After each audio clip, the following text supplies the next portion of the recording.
Dans cette vidéo, nous allons regarder comment utiliser Bamboo Studio pour préparer vos fichiers d'impression 3D pour la Bamboo Lab X1 Carbon. Donc, tout d'abord, nous allons importer notre fichier STL dans le logiciel. Ensuite, nous avons presque les mêmes fonctions que dans Cura. Donc, par exemple, déplacer la pièce.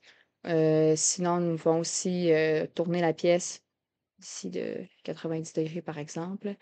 Et par exemple, ici, changer le scale, donc 50% pour changer la taille de l'objet. Donc, bien entendu, il y a d'autres fonctions ici, mais ça, ce serait vraiment les principales pour commencer l'impression 3D. Donc, maintenant, allons dans le menu de gauche. Donc, tout d'abord, il faut s'assurer d'avoir bien sélectionné la Bamboo Lab X1 Carbon avec une buse de 0,4 mm. De plus, au Polyfab, nous utilisons la Textured PEI Plate, donc il faut aussi sélectionner ça. Ensuite, vous pouvez choisir le type de filament que vous allez utiliser. Donc, par exemple, ici, j'utiliserai du PLA générique.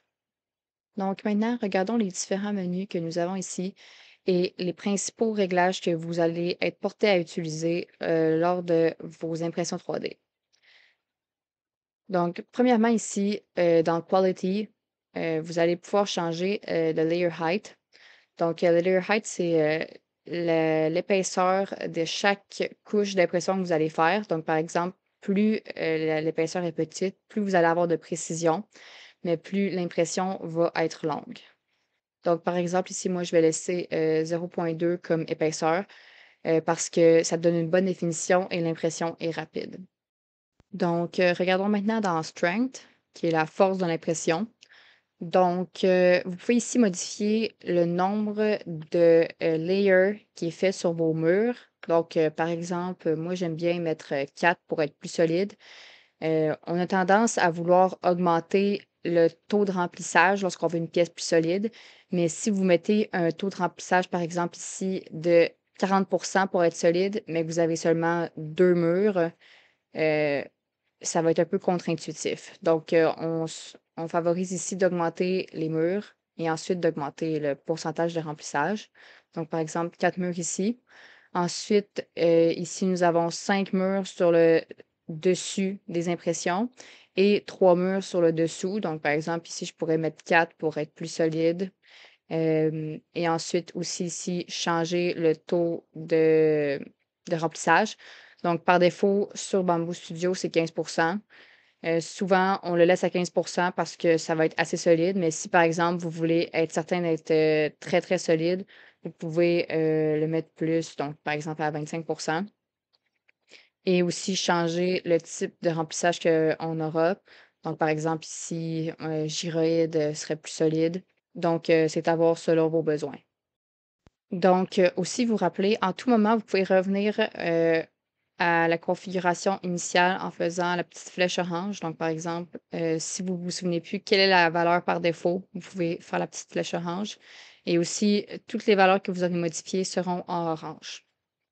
Donc, maintenant, nous pouvons aller à la vitesse d'impression. Donc, je vous suggère de garder vos vitesses par défaut. Vous pouvez modifier les vitesses selon vos besoins spécifiques, mais par exemple, souvent pour du PLA, comme ça, ça peut aller très vite sans aucun problème. Donc, moi, je laisserai ici par défaut, mais sachez que vous pouvez les modifier ici dans le menu Speed.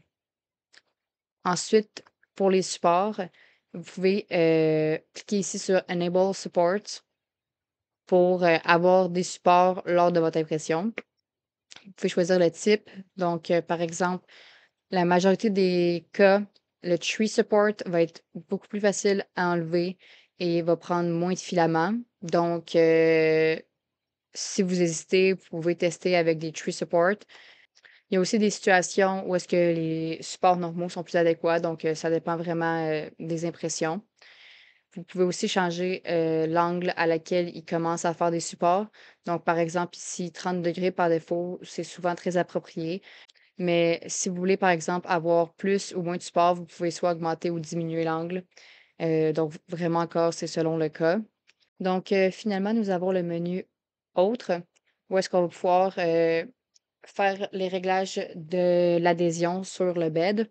Donc, ici, on peut choisir, par exemple, si on veut s'assurer qu'il y ait une bonne adhésion à la plaque, nous allons mettre un outer brim. Donc, il va y avoir un brim tout à l'extérieur de la pièce. Donc, ici, le brim est de 5 millimètres avec une distance de 0,1 millimètre à l'objet. Donc, si vous voulez vraiment vous assurer que votre pièce soit bien attachée, vous pouvez aussi mettre la distance à 0. Donc, le brim va être collé. Et maintenant, je vais pouvoir vous montrer à quoi va ressembler tout ça. Donc là, on parlait du brim. On peut voir ici, on a un brim de 5 millimètres qui vient faire l'adhésion à la plaque. Si par exemple, je mettais 10 millimètres avec une distance de 0,5 pour pouvoir bien montrer l'effet. On peut voir ici maintenant, il y a une distance entre le brim et l'objet et que le brim est beaucoup plus gros. Donc, par exemple, si on mettait la valeur par défaut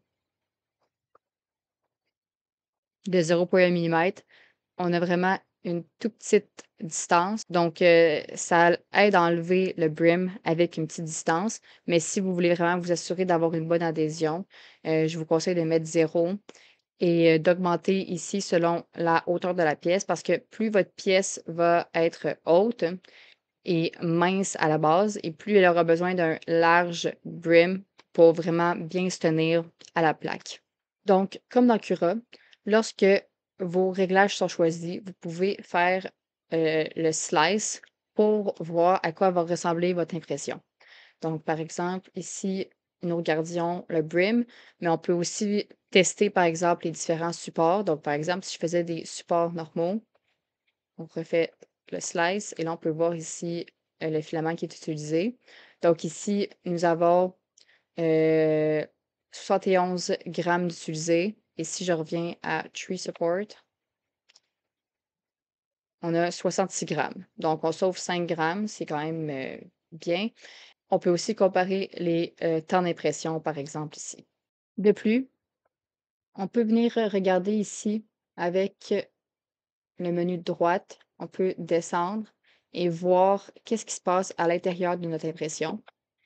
Donc, par exemple, ici, on voit le infill en gyroïde. On voit aussi nos murs. Donc, 2, 3, 4 murs. Donc, on peut se déplacer comme ça sur toute l'impression. Donc, on peut voir aussi ici, nous avons plusieurs murs sur le dessus. Et s'il y a des settings que vous n'êtes pas certain, vous pouvez les tester, faire slice et venir voir le résultat. Et c'est très important, même si vous savez que c'est les settings que vous voulez utiliser, de quand même venir voir le preview et de bien vérifier que tout est en ordre. Parfois, on oublie de mettre des supports, parfois on oublie de mettre un brim, on envoie l'impression et on n'a pas vérifié. Et là, ça peut causer des problèmes inutiles. Donc, vraiment, assurez-vous de bien regarder votre preview pour vous assurer qu'il n'y a pas de problème pour l'impression. Donc, lorsque vous êtes satisfait du fichier, nous allons pouvoir venir ici et on va exporter le fichier qui est sur la plaque. Donc, par exemple, ici, on peut le sauver sur votre ordinateur et on va pouvoir le mettre sur PolySafe pour faire la réservation. Donc, sur PolySafe, nous allons venir dans Réservation d'impression 3D et Impression 3D FDM. Nous allons faire Nouvelle tâche et nous allons pouvoir glisser notre G-code dans PolySafe.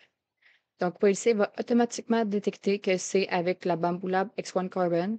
Il va aussi vous indiquer quelle quantité de matériel va être utilisé. Donc, par exemple, ici, je peux voir que c'est bel et bien du PLA que je vais utiliser avec 67 grammes.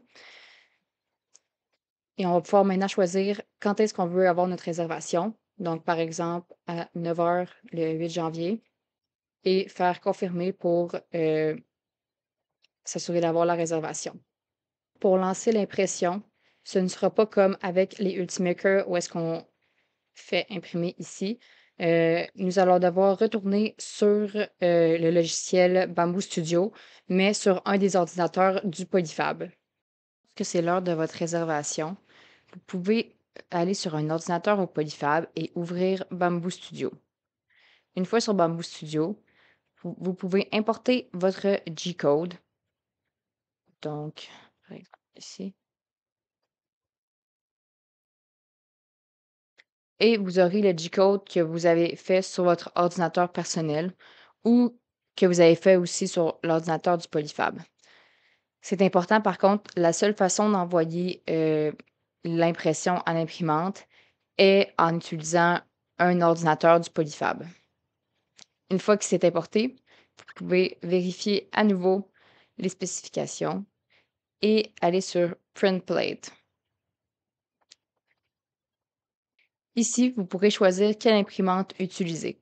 Donc, par exemple, si vous venez de préparer la Bamboo Lab 2, nous allons pouvoir venir sélectionner ici Bamboo Lab 2 et vous verrez ici quels filaments sont dans le EMS. Donc, par exemple, ici, si vous venez d'y mettre le PLA blanc, vous pouvez choisir le PLA blanc. Vous assurez ici que ces 3 coches sont sélectionnées et appuyez sur Send pour envoyer. C'est important de rester, au Polyfab pendant les 10 à 15 premières minutes de l'impression pour vous assurer que votre impression commence bien, parce que la majorité des erreurs vont avoir lieu dans la première layer. Donc une fois que la première layer est imprimée, vous avez vraiment des bonnes chances d'avoir un print, qui va fonctionner.